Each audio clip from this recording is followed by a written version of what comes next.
Hey folks, so in this video I'll be showing you how to use CloudMonitor. Specifically, I'll be showing you how to use CloudMonitor's events monitoring to create alerts anytime an ECS event occurs.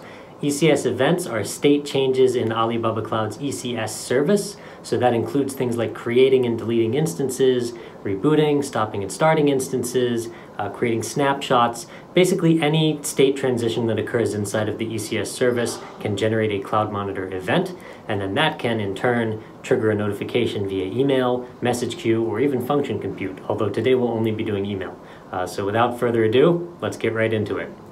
Hey folks, so I'm here in the CloudMonitor console, and I want to demonstrate to you how you can create host monitoring alarm rules. So there's several different types of monitoring that CloudMonitor can do. The three basic types are metric-based monitoring, which would be things like host monitoring or even custom monitoring. Then there's event-based monitoring, which captures discrete events that happen at a specific point in time, like an instance reboot, deleting or creating an instance, a snapshot, that kind of thing. And then there's service or site monitoring, which lets you monitor a website. So you can set up monitoring points around the world in 4 or 5 different Alibaba Cloud regions, and then monitor things like HTTP response times, DNS resolution times, things like that. Today I'm going to be showing you event monitoring, which allows you to monitor, like I said, things such as an instance rebooting or a snapshot being created. So let's go ahead and click on that and take a look. And you don't need to install anything additional on your ECS instances in order to use event-based monitoring.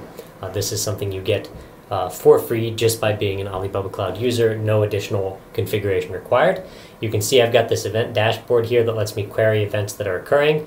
No events have occurred within the last hour because I haven't been using the account much, but if I go back one day, I should actually see a few. Yeah, and you can see that within the last day, there has been an instance state change, and actually that's probably because I created an instance earlier in the day to record another video. Alright, so let's go ahead and create some alarm rules that are based on Alibaba Cloud events, and then see if I can receive an email when a state change occurs. Alright, so this is an old alarm rule that I created for an earlier video. I'm going to delete that and recreate it just so I can show you all the steps. You can also create alarm rules that are triggered by custom events from custom monitoring here. These are events that you pass into CloudMonitor through the CloudMonitor SDK. You would use these to monitor, say, the state of your own applications or systems. We're not going to get into that. We're going to look at system events. I'm going to call this ECS events. We'll just call it ECS events. The type of system events, you can basically create a blanket event notification that will notify you of any change in any of the products that are available to be monitored, which would be EMAP, Reduce ECS, Edge Node Service. A lot of different stuff generates events for CloudMonitor. Let's restrict ourselves to ECS, and we'll say that we want to trigger for events of any type at any level. There are 3 levels: critical, warn, and info. We'll say any type, any level, and any event name. You could filter this or pare it down. Maybe you only care about instances being deleted or rebooted.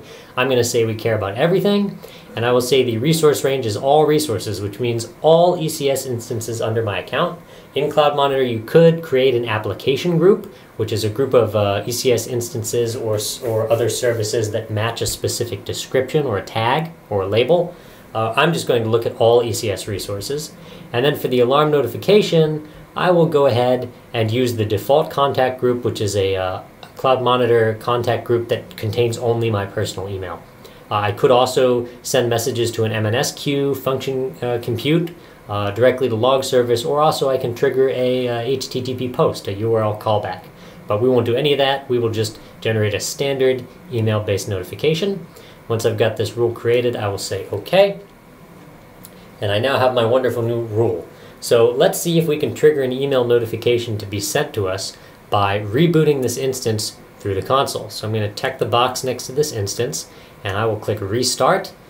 We'll choose a regular restart. We don't need to force it. We'll say OK, and then we'll wait for the instance to change state in the console. We should actually get more than one notification because we will trigger several state transitions from running to stopping, then to stopped.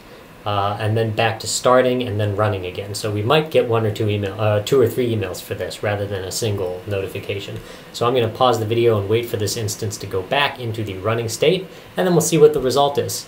1 week later. Alright, so we're back in the ECS console. You can see the instance is running again. If I go to the CloudMonitor console, the events pane is actually still blank here.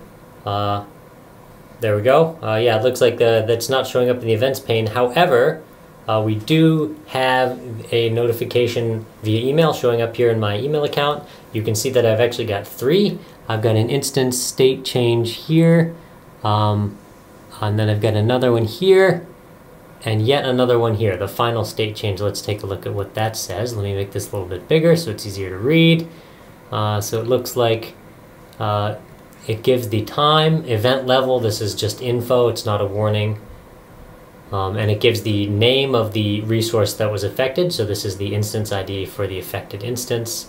And then it will give some details here, which are JSON formatted, so they're a little tough to read, but you can see that the final notification is that the instance is back in the running state.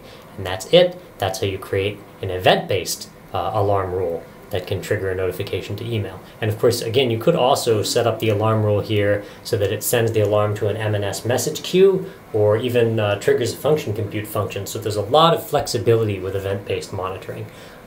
In my next video, I'll take a look at host-based monitoring, so I hope you can join me for that. All right, thanks, and I'll see you in the next one.